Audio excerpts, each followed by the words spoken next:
Nous devons beaucoup l'aimer parce qu'il nous a aimé les premiers. Amen. Amen. Gloire à Dieu. Acclamation pour le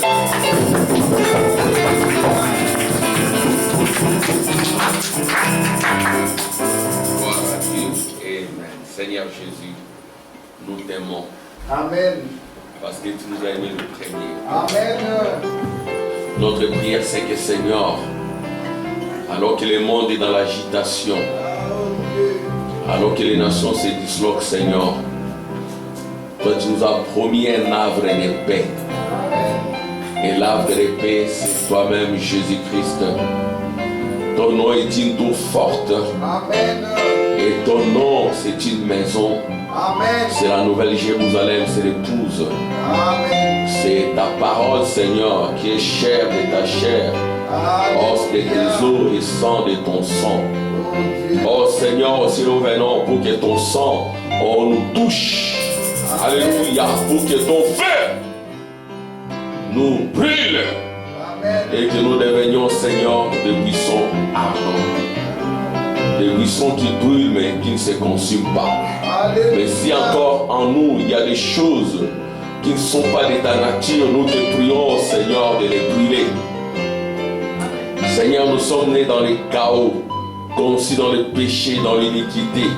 Il n'y a rien de bon en nous, Seigneur. Aussi nous voulons, ô Père, exactement comme Esaïe, venir à toi, Seigneur. Quand tu as dit, qui enverrai-je, Seigneur? Nous voici, Seigneur. Oh Dieu, tu sais, Seigneur, que nous sommes nés parmi des gens aux lèvres impures. Nous-mêmes, Seigneur, nous avons des lèvres impures. Alléluia. Aussi nous te prions, Seigneur, oh Dieu, de mettre en nous ta braise de feu pour que, Seigneur, nous ne parlions pas par nous-mêmes, Seigneur. Que ce soit toi, Seigneur, qui parle au milieu de nous. Alléluia. Et que, Seigneur, tu tiennes la réunion du début jusqu'à la fin, Seigneur. Et que tu soumets tout esprit, Seigneur, à l'obéissance de ta parole. Oh Dieu, merci, Seigneur. Sois l'alpha et l'oméga de cette réunion. Et que nous puissions quitter cet endroit en disant, tu es le Dieu de Branham. Tu es le même hier aujourd'hui éternellement. Tu vis parmi nous. Tu es la gloire de la Shekinah. Oh Dieu, le jour, tu te manifestes dans la nuée de gloire. Et le soir, dans la colonne de feu. Qu'il en soit ainsi pour chacune de nos vies. Au nom de Jésus. Amen. Alléluia.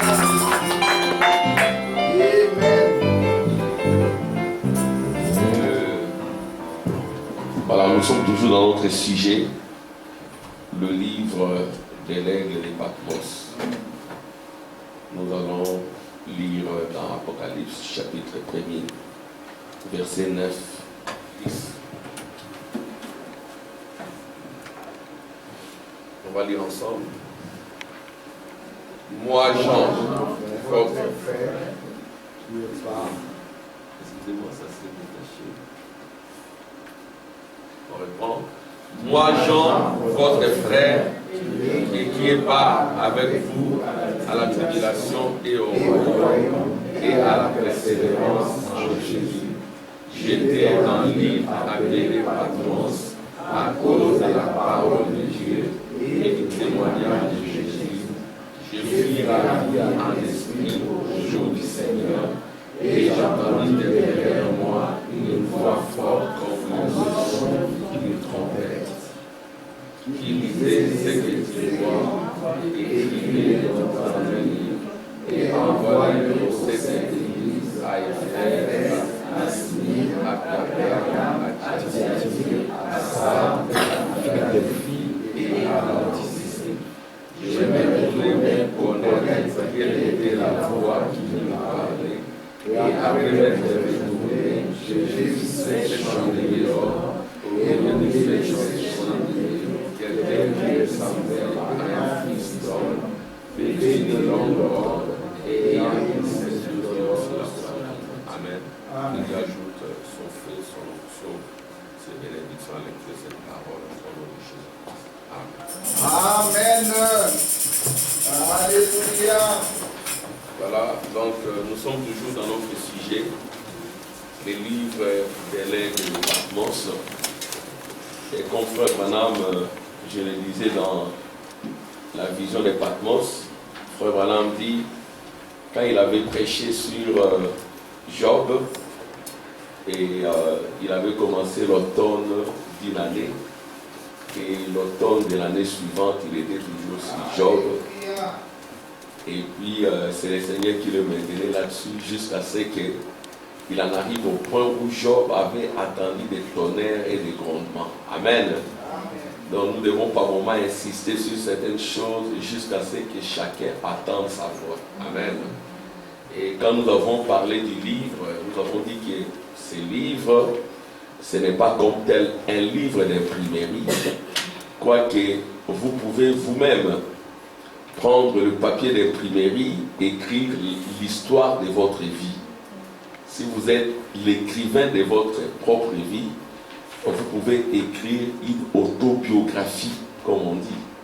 Hein? Donc il y a des gens à un certain âge qui, quand ils atteignent certains âges, ils écrivent leur autobiographie, l'histoire de leur vie, d'où il vient, comment il est né. Effectivement, il parle de son père, de sa mère, les détails de sa vie, tout ce qu'il a connu et tout le reste. Mais souvent, on le fait avec un égo surdimensionné, on se croit grand, voyez-vous. Et puis, comme on est connu comme étant grand, alors beaucoup de gens vont chercher à acheter votre livre.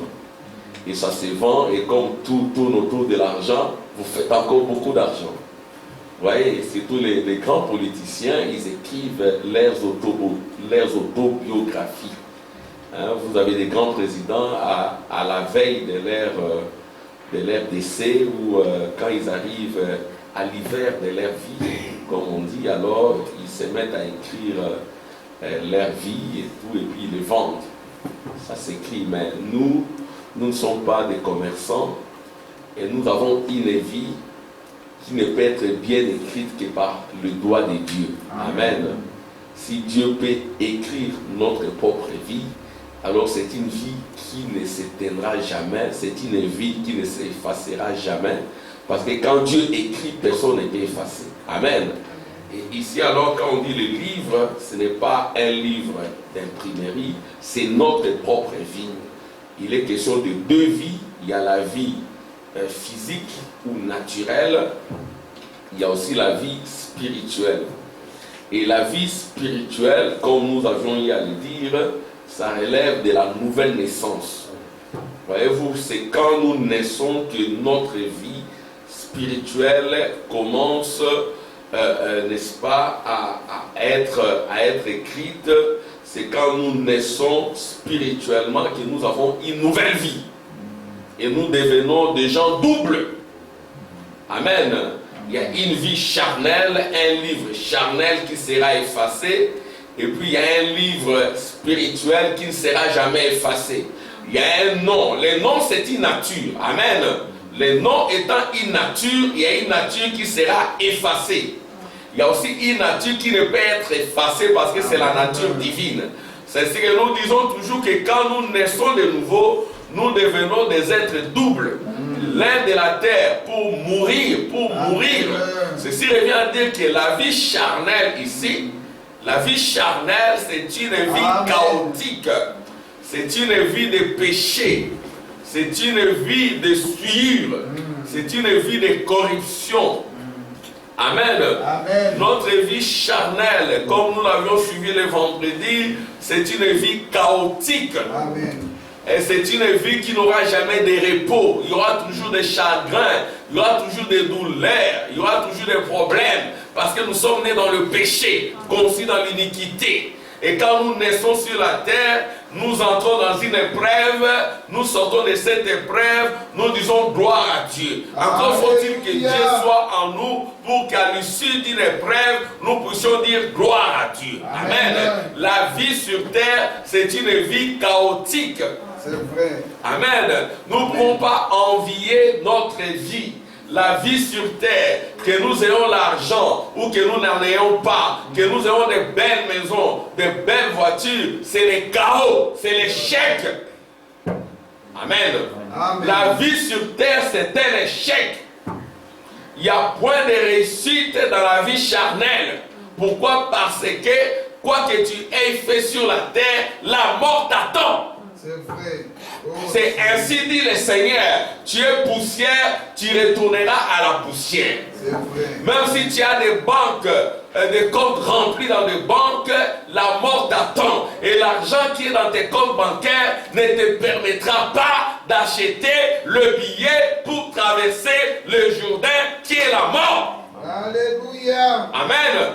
Même si tu as de belles maisons, de belles villas, ces maisons-là ne peuvent pas être échangées contre le billet de ton voyage pour les siens. Amen. Amen. C'est ainsi que quelqu'un qui a connu Dieu, il ne peut pas envier les richesses de la terre. C'est vrai. Il ne peut pas envier la beauté de la terre. Parce que la beauté de la terre n'est pas la vraie beauté. Elle est vieillesse. C'est vrai. Amen. Amen. Beau, pas beau. Amen. La mort t'attend. Dieu n'a que faire de ta beauté. Dieu a besoin de ton cœur. Il veut t'utiliser. Il veut utiliser ton âme. Il veut utiliser ton cœur. Que tu sois court, petit, beau ou pas beau, noir ou blanc. Dieu veut utiliser ton âme. Amen. Comme nous l'avions suivi avec Moody. Amen, le vendredi.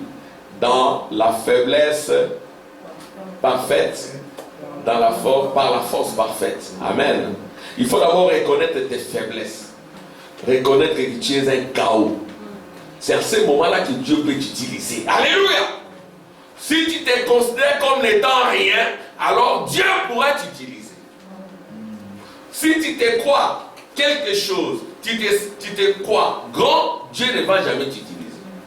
Nous l'avons suivi avec Moody. Moody, il ne savait pas parler. Amen. Amen. Il parlait par le nez. Donc quand il parlait, on sentait des vomissements du nez. Il ne savait pas parler. Il n'était pas beau, il était très court. C'était une sorte de loque. Mais les gens venaient suivre. Ils ne venaient pas suivre Moody, ils venaient suivre Dieu parce que Dieu avait résolu d'utiliser Moody. Amen. Amen. Voyez donc, le livre dont nous parlons, c'est le livre de votre vie. Il peut être question de la vie naturelle, la vie que ton père et ta mère t'ont donnée. Amen. Il peut être aussi question de la vie du Père éternel. Si ton Père est éternel, la vie qu'il va te donner ne pourrait être que la vie éternelle, la vie Zoé, la vie qui ne sera jamais effacée. Amen. C'est la vie de Dieu, la vie divine. Mais, comment on peut en arriver là? Amen. Le livre, c'est la vie. L'aigle, c'est un oiseau original. Amen. L'aigle, c'est un oiseau prophétique. L'aigle trompette. Alléluia. Amen. Ezabongo. Les oiseaux, tous les oiseaux chantent.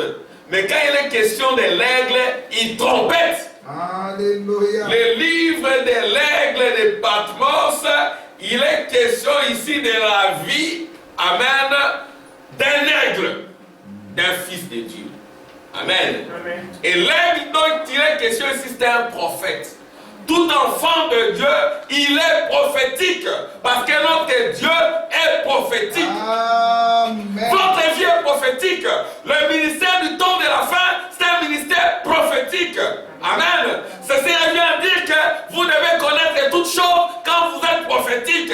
Vous connaîtrez votre vie passée, votre vie présente et votre vie future. Amen. Vous comprendrez le sens de votre vie. Vous serez un chrétien responsable parce que vous êtes prophétique.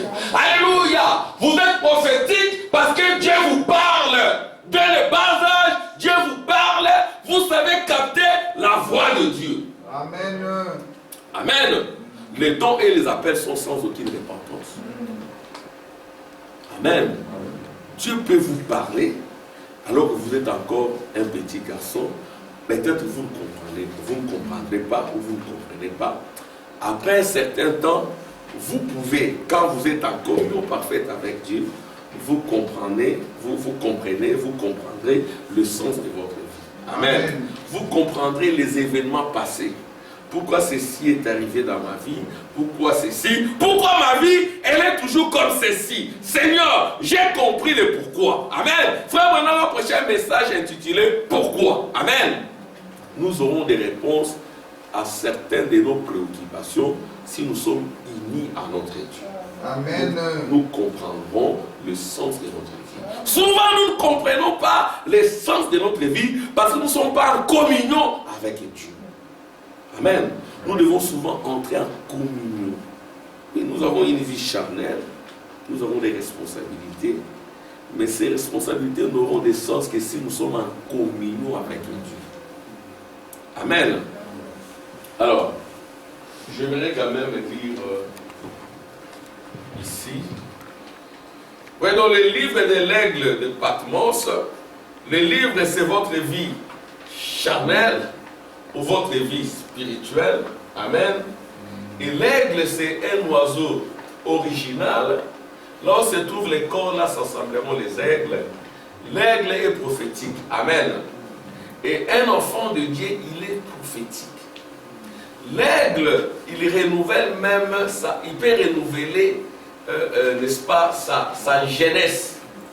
Le prophète dit qu'un aigle, c'est un oiseau qui est tellement original que quand il a atteint un certain âge et qu'il ne parvient plus à voir, amen, il devient un vieil aigle. Il ne sait plus voir, il ne sait plus distinguer les choses et tout le reste parce qu'il est devenu vieux. Amen. La vieillesse, c'est la mort. Quand vous devenez vieux, vous perdez certaines de vos capacités, certaines de vos habiletés, vous perdez certaines de vos attitudes, vous perdez même votre intelligence, vous perdez beaucoup de choses. Amen. Vous n'êtes plus fort, vous devenez faible. Et cela arrive aussi à l'aigle. Il ne sait plus voler plus haut. Amen. Il a perdu ses capacités. Alors qu'est-ce qu'il fait? Le prophète dit que quand un aigle perd ses capacités, il cherche un rocher. Quand il perd la vision, il ne sait plus voir, qu'est-ce qu'il fait? Il cherche un rocher. Il va sur ces rochers-là, parce que quand il vieillit, il y a comme une croûte, comme une peau qui s'ajoute sur ses yeux. Il ne sait plus voir. Amen. Alors qu'est-ce qu'il fait? Il va chercher une pierre, un rocher. Il va aller sur ces rochers, se cogner la tête pour que cette peau-là soit brisée. Amen. Alors il va se cogner sur ces rochers. Les rochers, c'est Christ. Alléluia. Quand vous n'avez plus de vision, vous êtes devenu charnel, alors que vous êtes un aigle. Cherchez les rochers, cherchez la pierre, cherchez la révélation, cherchez la parole. Allez là-bas, cognez-vous sur la parole, cognez-vous sur la parole. Amen. La vieillesse va partir. L'incrédulité va partir. Les désirs du monde vont partir. Amen. Et à ce moment-là, quand il se cogne, ce n'est pas facile. Il y a du sang qui va couler. Ça va lui faire très mal. Alléluia. Quand la parole c'est une épée à double tranchant, elle peut trancher, elle peut séparer. Amen. L'eau et le sang. Elle va séparer la chair. Ça va faire très mal. Mais lui, son objectif, c'est de recouvrer sa vision. Amen. De recouvrer sa jeunesse. Alors quand il se cogne, du sang coule. Le sang coule, ça fait très mal. Alléluia. Vous pouvez venir, si on prononce la parole, ça fait très mal. Mais c'est pour votre bien. Amen. On enlève les impuretés, les souillures. Et l'aigle aussi, il cherche un rocher, il se cogne. Et après, la vision s'éclaircit. La vision s'éclaircit. Et puis sa jeunesse se renouvelle. Amen. Quand il sait bien voir, il cesse d'être aveugle. Il peut encore voler plus haut. Alléluia. Amen. C'est ça le cas de Laodicée. Laodicée est aveugle. Il ne sait pas voir. Amen. Mais Dieu a envoyé un prophète. Amen. Pour nous amener à la vie des aigles. Le prophète lui-même, c'est un aigle. Amen. Il a trompetté. À la voix du 7e ange, quand il sonnera de la trompette, le mystère de Dieu, amen, sera accompli. Alléluia. Quand la trompette sonne, après la trompette, on connaît Dieu. Mais avant de capter la trompette, il faut d'abord être ravi. Alléluia. Si vous ne montez pas, si vous n'êtes pas ravi en esprit, vous n'attendrez pas la trompette. Amen. Il faut d'abord un enlèvement. Amen. L'enlèvement de votre âme pour entendre la trompette. Parce que Jean, il a d'abord été ravi et puis il a attendu la voix d'une trompette. Amen. Et cette trompette-là annonce toujours la venue d'un personnage important. L'expiation, le pardon du péché, la rédemption, la délivrance. Alléluia. C'est après l'enlèvement. Amen. Il y a d'abord, j'ai été ravi en esprit. Amen. Au jour du Seigneur. Et puis, jouer une trompette. La trompette a été attendue après les ravissements. Après les raptures. Alléluia. Je vais dire cela. Amen. Amen. Que Dieu bénisse la sœur Linda. Amen. Et vous tous aussi. Amen. Et la sœur Linda a voyagé, elle est rentrée. Que Dieu soit loué. Amen. Quand on effectue un voyage aérien, ce n'est pas toujours évident. Amen. C'est là où on voit la grandeur de Dieu. Mais c'est là aussi où on voit notre limite. Amen. Comment il suffit de rien, c'est fini. On fait ces dernières prières. Amen. Ceux qui voyagent, ils savent de quoi je parle. Un Séraphin, il a vu les nuages. Il a dit, oui, papa, c'est comme la Sémour. Alléluia. Parce qu'il devait toujours se mettre là vers, n'est-ce pas, la fenêtre, comme ça il pouvait bien regarder. Mais papa, regarde, c'est comme de la Sémour. C'est comme de la Sémour en fait. Amen. C'était tout blanc, c'était très bien. Et lui, il voyait tout. Il ne voulait pas quitter, il voyait tout et c'était très bien. Mais moi, je priais, je disais, Seigneur, et si ça clash ici, c'est fini. Nicole va rester toute seule. Vous voyez, donc, mais c'est Dieu qui nous garde. Amen. Quand vous voyagez, vous arrivez, il faut dire gloire à Dieu. Amen. Amen. Alléluia. Merci Seigneur. Moi, Jean, votre frère, qui part avec vous à la tribulation et au royaume et à la persévérance en Jésus, j'étais dans l'île appelée Patmos. L'île appelée Patmos, ce n'était pas un bon endroit. C'était une île infestée de lézards, de gros lézards. Des lézards qui font peur. Amen. Donc des gros lézards, des serpents. Pas n'importe quel serpent. Et des scorpions venimeux. C'est un endroit où on jetait des prisonniers. Et Jean, un enfant de Dieu, il a été jeté là-bas. C'était une épreuve. Amen. Aujourd'hui, il y a aussi des prisons comme cela. Mais aujourd'hui, il faut toujours prendre cela dans le spirituel. Amen. Parce que nous sommes dans les 3e exode. Tout est maintenant spirituel. Yes. L'endroit dans lequel nous vivons, c'est aussi comme une île de Patmos. Il y a des serpents. Amen. Le serpent, c'est toutes ces femmes nues. Oh Seigneur. Amen. Le serpent, c'est la nudité. Amen. Le serpent, c'est la pornographie. Voyez-vous, ça amène le péché, la malédiction, la nudité qui circule partout. C'est ainsi que nous, enfants de Dieu, nous devons faire la différence. Les scorpions, ce sont toutes ces femmes qui attirent les hommes qui veulent attirer les hommes, toutes ces femmes provocatrices.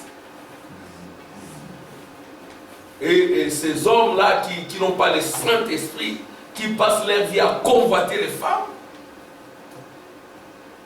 Mais il faut un enlèvement par le feu du Saint-Esprit. Pour que, quoi que vous soyez dans l'île de Patmos, que vous soyez ravis en esprit. Amen. Au jour du Seigneur. Et le jour du Seigneur, c'est le jour de son royaume. Amen. Et le royaume du Seigneur, c'est le royaume du Saint-Esprit. C'est quand Jésus priait, notre Père qui es aux cieux, que ton règne vienne. Alléluia. Ce règne-là doit s'accomplir dans ta vie. La prière de Jésus doit s'accomplir dans ta vie. Notre Père qui es aux cieux, que ton règne vienne dans nos vies. Le Saint-Esprit en moi, qui me contrôle. Peu importe les épreuves. Amen. Je reste comme Jean, j'attends la vision. Amen. Alléluia. Quand vous avez des épreuves, soyez assez spirituel pour vous élever et entrer dans la vision. Ne soyez pas charnel pour maudire Dieu ou pour maudire les jours de votre naissance. Ne faites pas comme Job. Amen. Job n'a pas maudit les jours de sa naissance. Amen. Mais à un moment donné, il commençait à être très plaintif. Amen. Mais comme c'était un enfant de Dieu, son temps pour voir, amen, son temps pour voir le jour du Seigneur était arrivé. Il était là dans des épreuves, les gens venaient pour s'en moquer, pour l'injurier et pour lui dire qu'il était un pécheur. Il cachait les péchés, tout le reste, mais il était là, il attendait. Il y a quelqu'un qui est venu le consoler, amen, de la part de Dieu. C'était la voix d'Élie. Et juste après cela, amen, il a vu le Rédempteur. Il dira, même si le ver de terre détruise ma chair, même si je meurs, amen, quand le Rédempteur se tiendra debout sur la terre, vers les 2000 ans, je le verrai. Amen. Job a vu la venue du Seigneur au temps de la fin. Vous aussi, quand vous êtes dans des épreuves, dans des difficultés, restez assez spirituel. Amen. C'est quand il y a des épreuves qu'il faut amplifier la prière. Amen. Amplifier la consécration. Amen. Amen. Ne vous isolez pas. Amen. Les agneaux, ils sont ensemble pour se réchauffer. Amen. Cherchez là où il y a le feu du Saint-Esprit, là où il y a la parole, là où il y a la sainteté. Restez là, vous serez affermis. Amen. Vous serez consolés. Gloire à Dieu.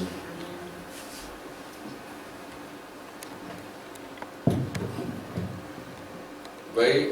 Donc, moi, Jean, votre frère, qui part avec vous à la tribulation et au royaume et à la persévérance en Jésus, j'étais dans l'île appelée Patmos à cause de la parole de Dieu et du témoignage de Jésus.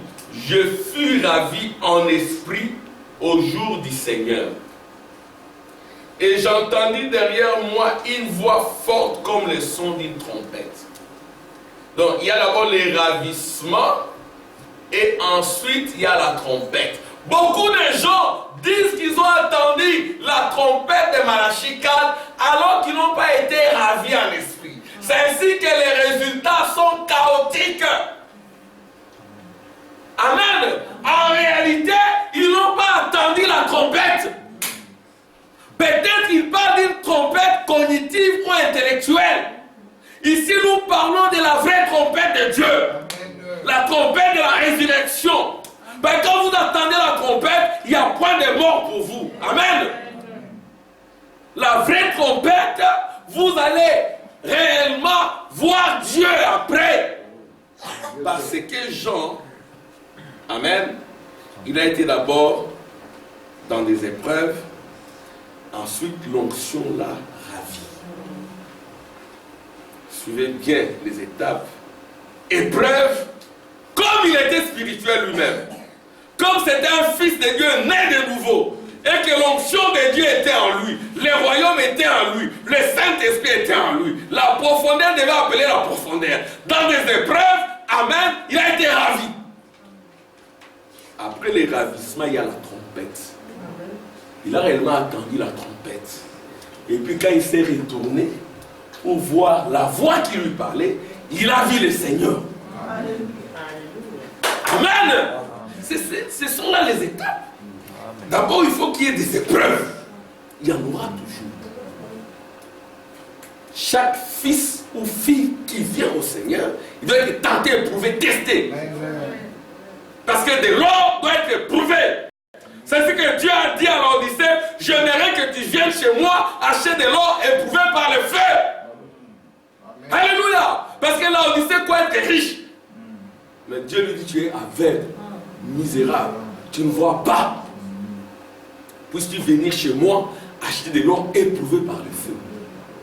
L'or éprouvé par le feu fait ressortir l'image de l'orfèvre. Amen. Voyez-vous? Donc, vous voyez Dieu après la trompette. Et quand vous voyez Dieu, vous devez être changé. Amen. Tous les désirs du monde doivent partir. Alléluia. Et vous serez différents. Donc, l'étape première, moi Jean votre frère, la tribulation, la persévérance, île de Patmos. Amen. Et puis, ravissement et la trompette. Alors, écoutez ce que j'en vois après. Je m'ai retourné pour connaître quelle était la voix qui me parlait. Et après m'être retourné, je vis 7 chandeliers d'or. Amen. Parce que Jean a été ravi au-delà des âges des églises. Jean était à Éphèse, amen, comme pasteur, et il a été ravi au-delà des âges des églises. Il est allé à l'île de Patmos, et l'île de Patmos était à l'ouest d'Éphèse. Amen. Et la distance qui séparait l'île de Patmos et Éphèse c'était 50 km, et 50 c'est le chiffre du jubilé. Amen. Et le jubilé, c'est après la trompette. Si vous n'atteignez pas, amen, le niveau de la trompette, vous n'attendrez plus jamais, vous n'écouterez plus jamais. Quand la trompette du jubilé retentit, celui qui n'entend pas la trompette, on va trouer ses oreilles, il ne va plus attendre. Amen. On va boucher ses tympans, il ne va plus entendre. Mais lui, comme c'était un enfant de Dieu, il a connu son jour de jubilé. Il a attendu la présence. Écoutez maintenant. Après m'être retourné, je vis 7 chandeliers d'or. Au milieu de ces chandeliers, quelqu'un qui ressemblait à un fils d'homme, vêtu d'une longue robe et ayant une ceinture d'or sur la poitrine. Amen. En d'autres termes, il a vu le Seigneur Jésus-Christ. Mais le Seigneur Jésus-Christ que Jean a vu, c'était un Seigneur Jésus-Christ transformé. Alléluia. Amen. Gloire à Dieu. C'était un Jésus-Christ qui a pris la forme de son peuple. Amen. C'est Jésus-Christ façonné sur les âges des églises. Parce que le Jésus qu'il a vu, c'est un Jésus qui s'est tenu au milieu de ces chandeliers. Frère Branham dit, ce n'était pas un homme, c'était une femme. Il a vu Jésus dans la perfection. Jésus dans sa perfection, il prend votre forme. Amen. Amen. Jésus dans sa gloire ultime, il prend votre forme. Parce que quand il prend votre forme, ça étonne les anges, ça étonne les diables, ça étonne tout le monde. Parce que vous êtes nés dans le péché, conçus dans l'iniquité. Lui n'a jamais connu le péché, mais il vient s'établir en vous, ça ne peut qu'étonner les anges. C'est ainsi que l'adoration s'arrête au ciel. L'adoration descend dans les êtres humains. Amen. Au ciel, il y a silence d'environ une demi-heure parce qu'il est sur la terre. Il est à Bruxelles. Amen. Alléluia. Acclamation pour le Seigneur. Il marche là à Ouloué Saint-Lambert. C'est Jésus qui veut marcher. Alléluia. Hein, Sœur Angèle? Jésus a loué Saint-Lambert habillé comme une Africaine. C'est ça notre responsabilité. Yes, sir. Comme j'en parlais à un frère. Frère, vous êtes venu ici en Europe, pourquoi? Vous êtes venu en Europe parce que le blanc ne peut plus amener le feu. Alors Dieu va prendre le genre d'Afrique pour amener le feu en Europe. Parce que Dieu a besoin du feu. Et le feu, c'est nous qui devons l'allumer.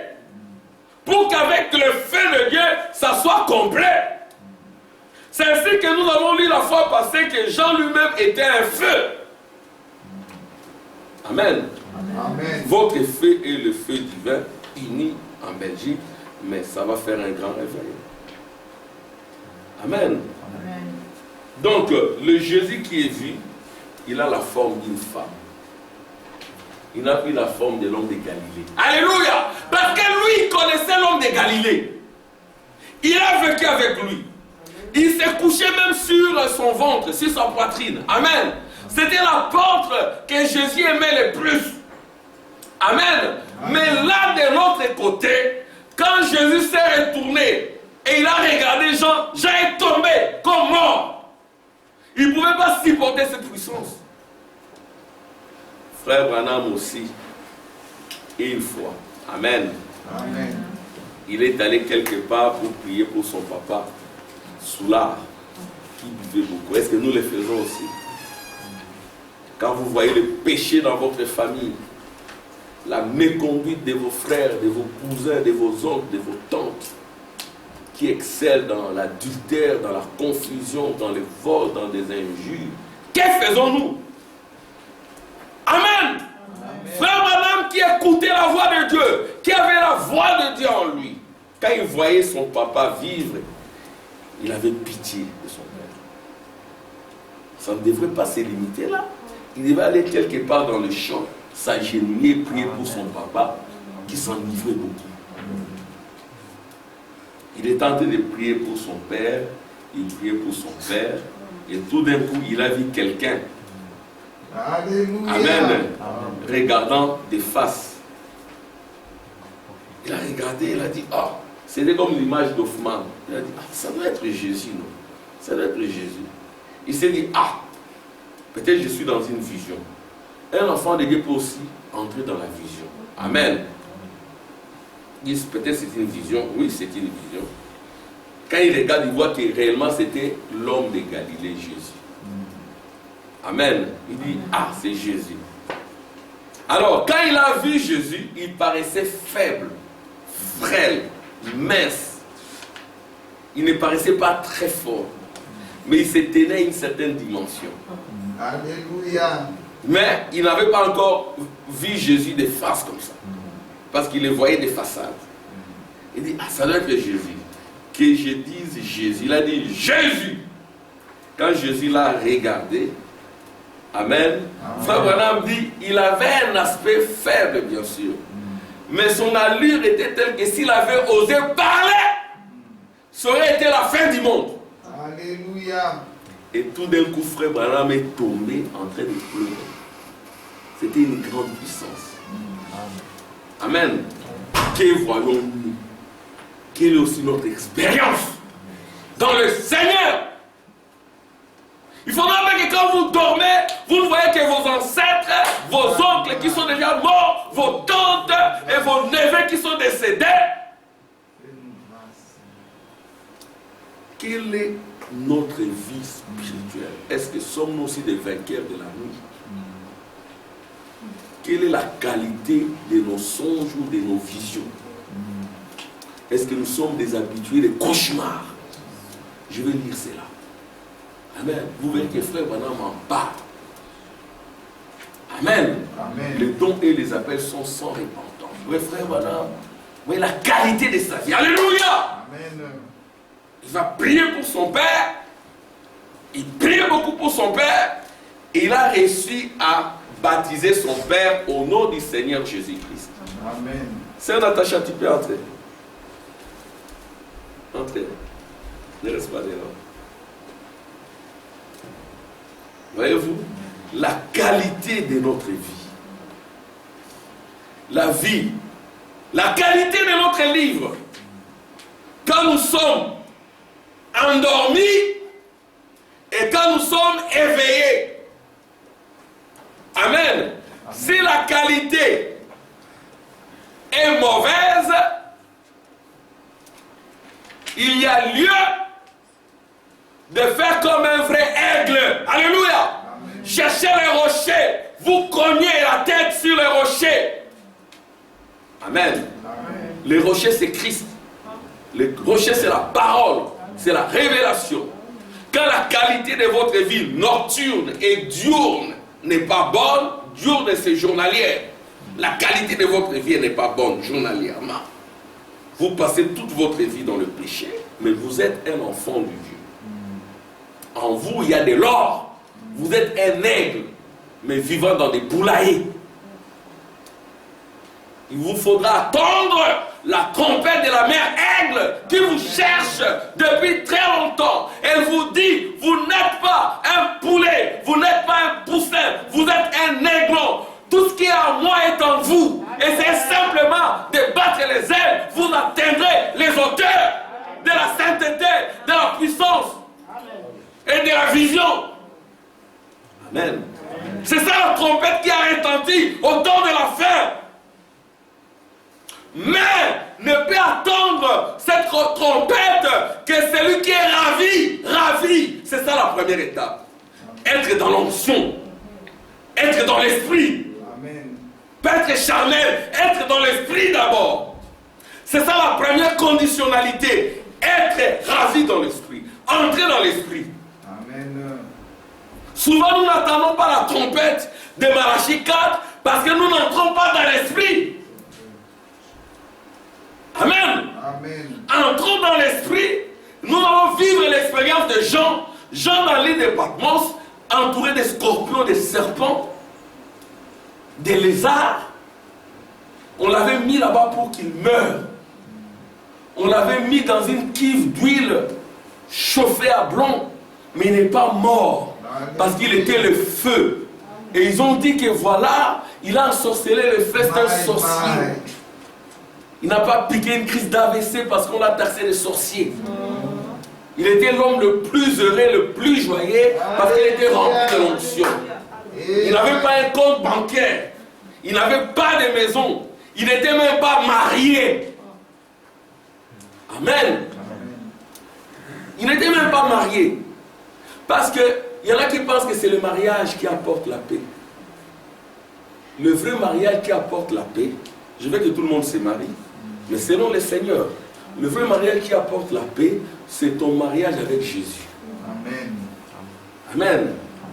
Se marier, c'est une obligation, mais le mariage a aussi ses réalités. Les bons mariages, ce sont des mariages qui sont faits dans la prière et dans la lumière. Amen. Où l'homme et la femme connaissent leur position. Où l'homme peut dire, voilà, chérie, si j'ai commis une erreur, pardonne-moi. Où la femme peut reconnaître ses erreurs. Je ne parle pas de fautes. Amen. Ceux qui sont réellement mariés dans le Seigneur, excusez-moi, ça c'est mon témoignage. Ceux qui sont réellement mariés dans le Seigneur ne commettent pas de fautes dans le mariage. Amen. Parce qu'on vous a béni, on a prié pour vous. Amen. Nous avons un modèle. Donc, si réellement vous vous mariez dans le Seigneur, il y aura peut-être des erreurs. Il n'y aura pas de fautes, de trahisons, de trucs bizarres. Là, vous devez revenir au départ, là où vous avez commencé. Vous avez commencé dans les ténèbres, peut-être, il y a eu des choses qui n'étaient pas bien ficelées. Amen. Amen. C'est pour laquelle il faut d'abord chercher le mariage avec le Seigneur. Amen. Amen. Amen. Comme je le disais la fois passée, Frère Branham disait à un garçon qui n'était pas rempli du Saint-Esprit, il lui a dit, ne t'approche jamais d'une fille, jusqu'à ce que tu auras le Saint-Esprit. Amen. Amen. Sinon, tu seras un enfer pour cette fille. Autant que tu restes comme cela. Jusqu'à ce que tu reçoives le Seigneur dans ton cœur et tu sauras comment te conduire dans le mariage. Amen. Inversement aussi pour la fille. Jusqu'à ce que tu connaisses le Seigneur.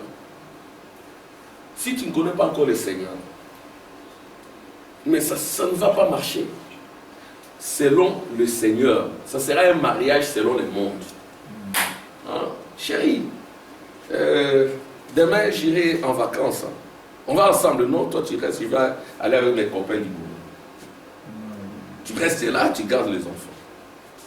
Tu connais la règle, si tu oses, tu vas quitter cette maison. Et inversement, chérie, tu vas rester hein, ou tu rentres chez toi. Moi, je vais avec mes copines. Ce n'est pas les mariages, ça. Moi, je parle du mariage. Amen. Selon le Seigneur. Et ça existe. Ça existe. Les jeunes gens, vous me comprenez, vous me captez. Ne vous hasardez jamais. Un mauvais mariage, c'est de l'eau dans le sang, c'est la mort. Amen.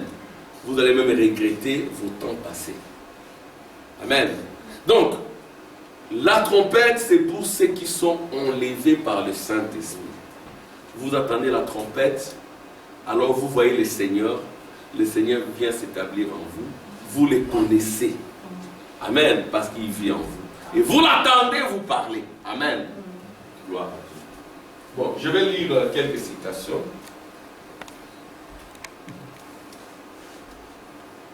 Écoutez, c'est visible? Non. C'est pas très visible.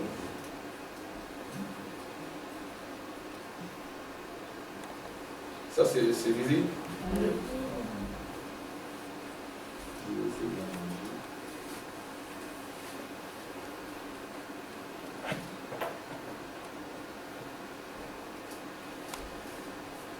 Bon, je vais juste lire. Hein.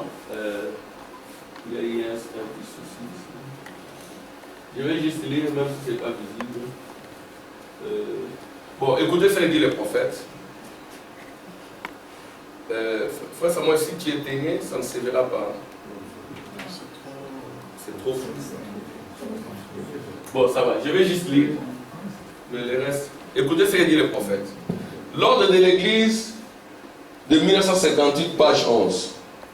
Je crois que l'Écriture enseigne que les dons et les appels sont sans repentance. Amen.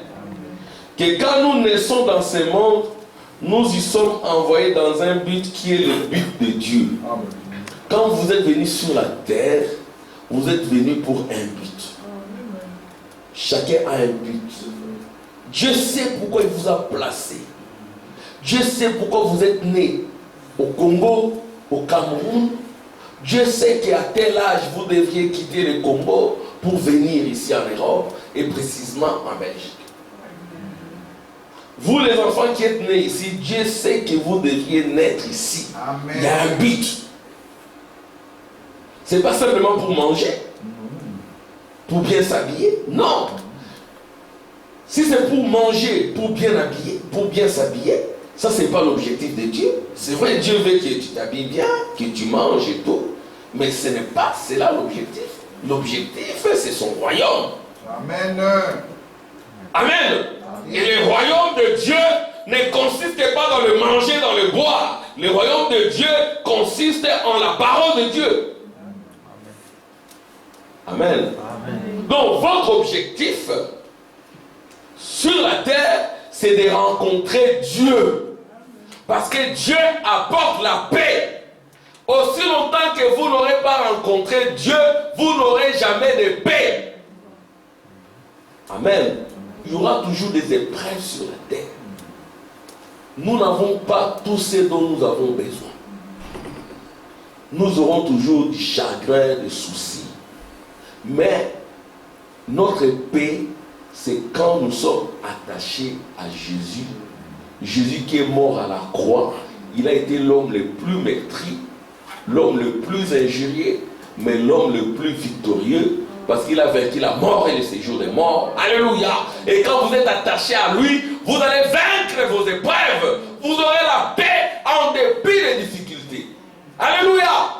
En dépit des factures impayées, en dépit des épreuves, en dépit du chômage, en dépit des échecs par-ci, par-là, vous aurez une paix. Alléluia. Une tranquillité qui va étonner même votre entourage. Alléluia. Parce que cette paix-là ne vient pas de ce monde. Cette paix-là vient de l'éternité. Amen. Et chercher cette paix-là, ça existe dans la prière et dans la consécration. Amen. Ça existe. Vous aurez cette paix-là. Vous aurez la tranquillité.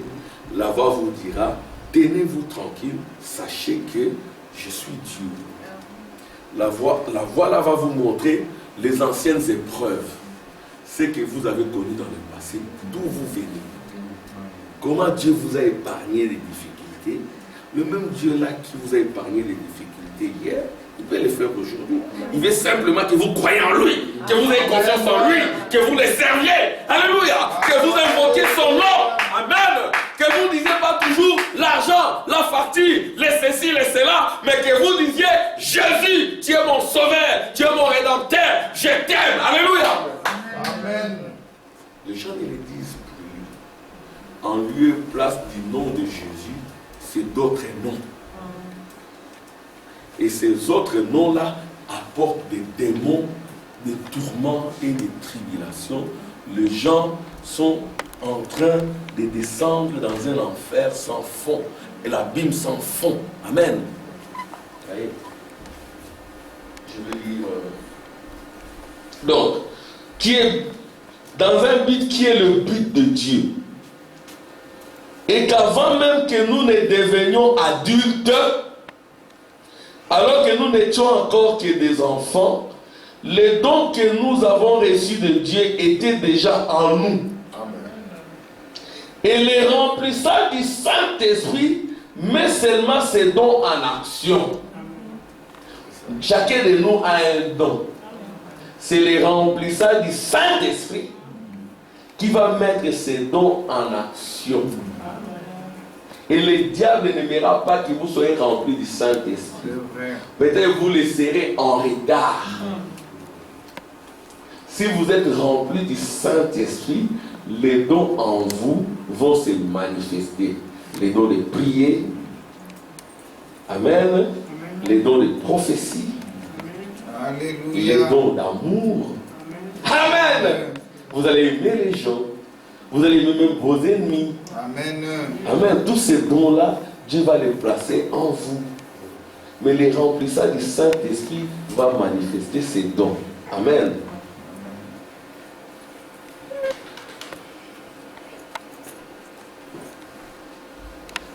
Maintenant, c'est clair? Mais nous les avons dès le commencement. Amen. Des dons tels qu'enseignants, apôtres, prophètes, ainsi que les dons de langue, les 9 dons spirituels selon 1 Corinthiens 12. Maintenant, nous croyons que ces dons opèrent aujourd'hui et qu'ils devraient être dans chaque église locale. Amen. Amen. Les dons de sagesse, les dons de chanter, les dons d'exhorter les autres. Il y a plusieurs dons. Amen. Les dons d'hospitalité. Comme je disais à mes enfants, quand nous sommes arrivés ici, il y a des gens qui nous ont reçus chez eux. Amen. Amen. Voyez-vous? Donc tous ces dons-là, ça existe et ça doit fonctionner. Et chacun de nous a ses dons.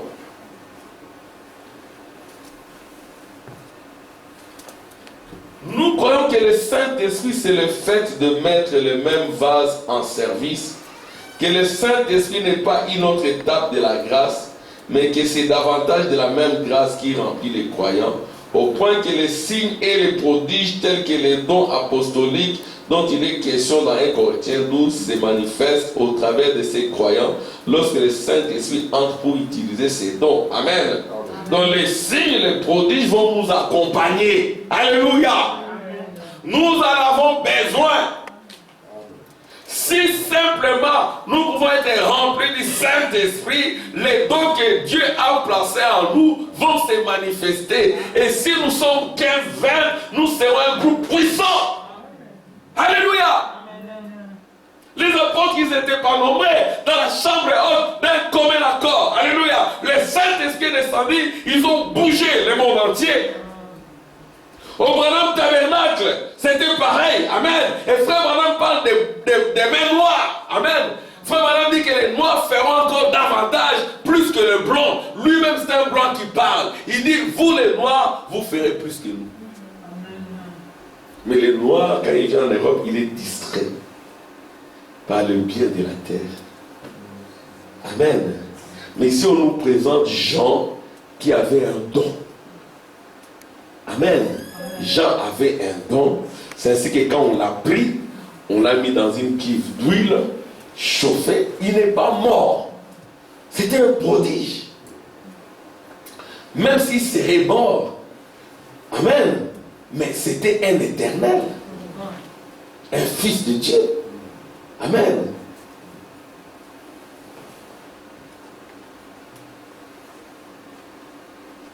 Bon, il fit la vie en esprit au jour du Seigneur. Très bien. Écoutez ce que frère Branham dit. Alléluia. Et la première chose qu'il attendit quand il fit la vie au jour du Seigneur, nous sommes maintenant au verset 10. Il fit d'abord ravi. Amen.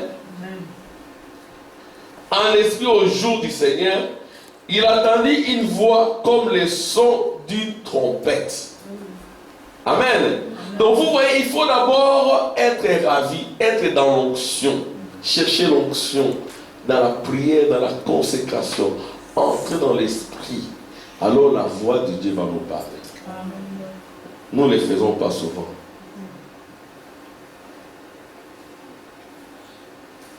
Très bien, maintenant, fuir la vie en esprit au jour du Seigneur. Maintenant, souvenez-vous, quelle est la première chose que vous devez faire? Amen. La première chose que vous devez faire, c'est d'entrer dans l'esprit. Amen, Kylian. Entrez dans l'esprit, Kylian. La première chose que vous devez faire, entrer dans l'esprit. Comment ces révélations vont-elles jamais vous parvenir? Entrez dans l'esprit. Comment allez-vous recevoir le Saint-Esprit? Entrez dans l'esprit. Les mondains entrent dans l'esprit, dans leurs histoires. Et ils reçoivent ce dont ils ont besoin. Écoutez ça. Écoutez, quand vous étiez un pécheur et que vous alliez à une soirée dansante, vous entriez dans cet esprit-là. Amen. Vous verrez une fille entrer dans l'esprit de la danse. Mais c'est pour apporter la mort, le chagrin, la confusion. Amen. Qu'est-ce qu'elles reçoivent? Rien. Qu'est-ce qu'ils reçoivent? Rien. Mais ils entrent dans les rock'n'roll. Les Congolais disent, ils entrent dans les ndombolo. Ils dansent, ils dansent, ils dansent. Elles dansent, elles dansent, elles dansent. Et après, en anglais on dit so what? Et après, so what? Et après, qu'est-ce que tu as réussi? Tu es malheureux toujours. Amen. Mais dans le Seigneur, on ne peut pas être malheureux. Parce que la paix dont je parle, c'est la paix du cœur. Amen. C'est plus que les millions de dollars. Entrons dans l'esprit. Entrons dans l'esprit parce que l'esprit dans lequel nous devons entrer, c'est plus que l'esprit du monde. Amen. C'est la vie éternelle. Écoutez.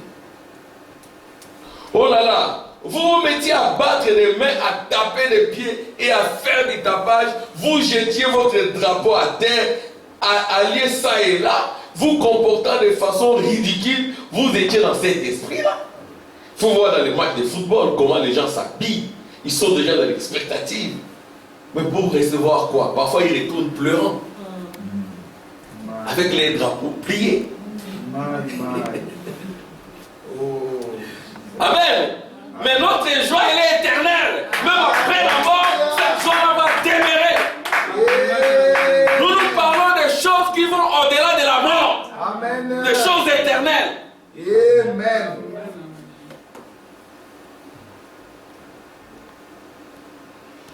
Pourriez-vous vous imaginer un homme, un mordu de la danse, aller à une soirée dansante et dire, eh bien, je pense que vous vous amusez tous très bien. On lui dirait, lui dirait-on, si tu fais tapisserie, sors d'ici, vous voyez. On va les chasser. Si vous allez assister à un match de baseball, je ne dis pas que vous devez aller suivre. Frère Bernard n'est pas d'accord avec ça. Si vous allez assister à un match de baseball et que quelqu'un marque un but ou fait une certaine chose et que restant assis là, vous regardez et disiez bien, je pense que ce n'était pas mal du tout. Non, vous n'êtes pas un mordu du baseball. Vous n'êtes pas un vrai. Nous voulons des vrais chrétiens. Nous voulons devenir des vrais chrétiens. Amen. Vous n'êtes pas dans l'esprit du baseball lorsque quelqu'un marque un but. Si donc à l'église étant entré dans l'esprit, vous vous levez et criez gloire, alléluia, Dieu soit loué, quelqu'un se retournera et dira saint exalté. Je vais vous poser une question. Si nous sommes des saints exaltés parce que nous faisons cela, alors et là-bas ce sont des impies exaltés. Amen. Alors, il y a des impies exaltés. Nous aussi, nous devons être des saints exaltés. Pas des saints trop civilisés, mais des saints exaltés qui disent Alléluia, gloire à Dieu. Oh, acclamation pour les seigneurs. Amen. Et Dieu aime cela. C'est comme ça que Dieu va s'approcher. Dieu va s'approcher. Ce sont les atmosphères qui amènent Dieu. Amen. Souvent, nous ne créons pas ces atmosphères. Alléluia. C'est-à-dire que Dieu n'intervient pas. Nous sommes guindés, lourds. Nous ne pouvons pas être ravis dans l'onction. Même dans la prière, il y a un niveau de la prière. Il y a un niveau de chanson. Alléluia. Amen. Nous devons entrer dans l'onction. Amen. Même quand nous jouons tam-tam, quand nous faisons tout. Amen. Alléluia. Nous devons le faire pour les seigneurs. Quand nous venons à l'église, selon les seigneurs, et que le Seigneur est content, il va t'accompagner, il va s'approcher de toi. Ma fille, mon fils, je suis fier de toi. Et tu verras sa gloire. Il va te donner les désirs de ton cœur. Amen. Selon sa volonté. Il y a aussi des choses qu'il ne va pas te donner, mais plus tard tu comprendras. Amen. Ah, heureusement, je n'avais pas eu ça. Si j'avais eu ça, j'aurais fini mal. Alléluia! Amen. Parce qu'il est plus intelligent que chacun de nous. Amen. Il connaît toutes choses. Tu ne peux pas être plus intelligent que lui. Il y a des choses qu'il ne peut pas te donner. Tu dis merci Seigneur. Il aime ça. Amen. Et puis il va te donner autre chose. Oh merci Seigneur. Amen. Amen. Il faut apprendre à les connaître, apprendre à vivre avec lui. Amen. Amen. Et quand vous apprenez comme cela, et vous attendrez sa voix, amen, vous saurez, quand vous êtes dans des peines, vous saurez la solution, c'est de prier, de vous consacrer, vous aurez la tranquillité, amen, et vous allez avancer. Vous aurez du caractère chrétien. Amen. Mais frère Branham dit, le caractère, ce n'est pas un don, c'est une victoire. Et Dieu ne te donnera jamais les caractères. Dieu ne donne pas les caractères. Les caractères, c'est toi-même qui dois les créer par tes prières, tes épreuves, ton attitude. Ça crée en toi un caractère. Et c'est par ce caractère-là que Dieu te donnera sa puissance. Amen. Parce qu'une puissance sans caractère, c'est diabolique. Il y a des choses que Dieu ne peut pas te donner parce que tu n'as pas encore les caractères. Il faut d'abord avoir ces caractères-là, divins. Et quand il va te donner ces choses-là, tu sauras les gérer. Tu sauras te maîtriser. Amen. Mais si tu n'es pas de Dieu, Dieu va te donner certaines choses pour te perdre, c'est tout. Bon, je vais lire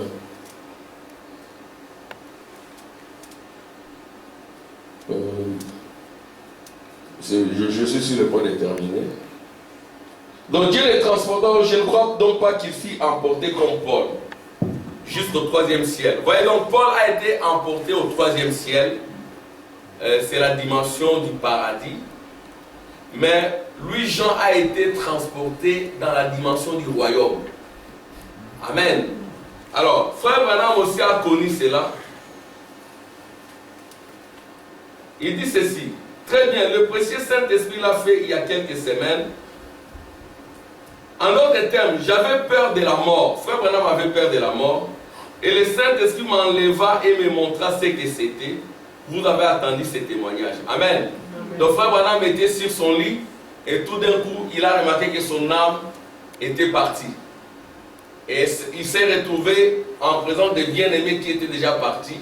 Il les saluait. C'était de l'autre côté. Et quand il est revenu, il a compris qu'au-delà de la mort, il y a la vie. Amen. Alors, regardez maintenant ce qu'il dit.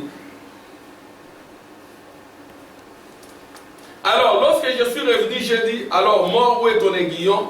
Je fus transporté pour voir ce qu'il y avait au-delà du rideau.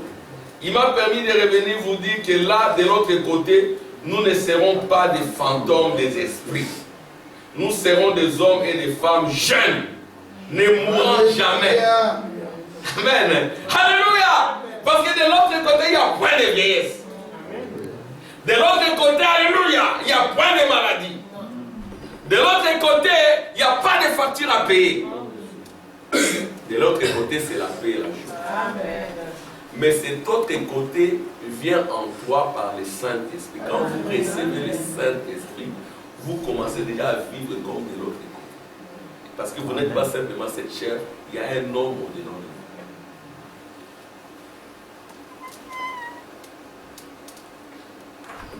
vous. Nous serons des hommes et des femmes jeunes, ne mourront jamais. Nous aurons tous le même âge, les enfants. Ne tombant jamais malade, juste au-delà de ces rideaux. La mort ne peut rien faire d'autre que vous amener dans ces lieux.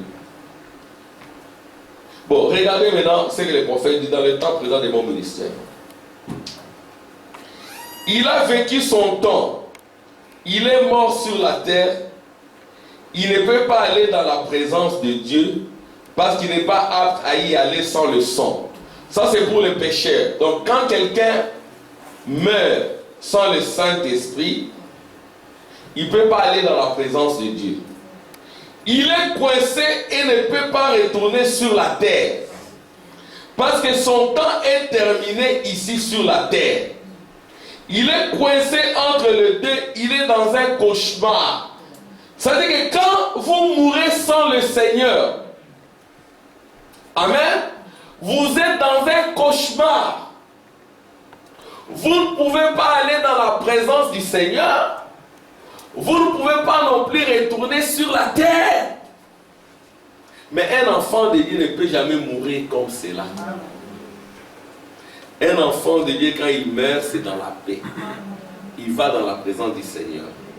Mais si vous n'avez pas le Saint-Esprit, c'est que vous n'avez jamais été de Dieu. Et votre mort sera un cauchemar. Parce que la mort va attraper tout le monde. Et Dieu nous donne l'occasion de nous préparer à affronter la mort. Pour qu'après la mort, ça ne soit pas un cauchemar. Ici, Dieu nous montre la réalité après la mort. Amen. Mais je crois que nous ne sommes pas concernés parce que nous sommes de Dieu. Si vous êtes de Dieu, Dieu vous ramènera des forces. Amen. Il va même créer des situations tout autour de toi pour que tu reviennes à lui. Amen. Mais ceux qui ne sont pas de Dieu, il ne faut même pas les envier. Parce que quand ils meurent, c'est un cauchemar. Vous voyez l'importance de la prière et de la consécration. L'importance d'être un enfant de Dieu. Amen. Voyez-vous, il ne peut pas aller dans la présence de Dieu pour se reposer. Beaucoup de gens sont morts, ils ne sont pas au repos. Et il ne peut revenir sur la terre parce que son temps est fini. Il est dans un cauchemar et il reste là jusqu'au jour du jugement. C'est horrible d'être dans cette situation, voyez-vous. Maintenant, la cinquième dimension, c'est là vers où va le pécheur, l'incroyant qui meurt. La cinquième dimension est en quelque sorte, eh bien, la dimension de l'effroi. Maintenant, cet homme, et lorsqu'un chrétien meurt, il va dans la sixième dimension, et Dieu est dans la 7e dimension. Amen. Mais après l'ouverture des sceaux, amen, la 6e et la 7e dimension sont unies. Quand vous partez, vous allez directement à la rencontre du Seigneur. Pour analyser les choses, pas ici que je termine. Pour analyser les choses, lorsqu'un homme a un cauchemar, il n'est pas tout à fait endormi, il n'est pas non plus éveillé.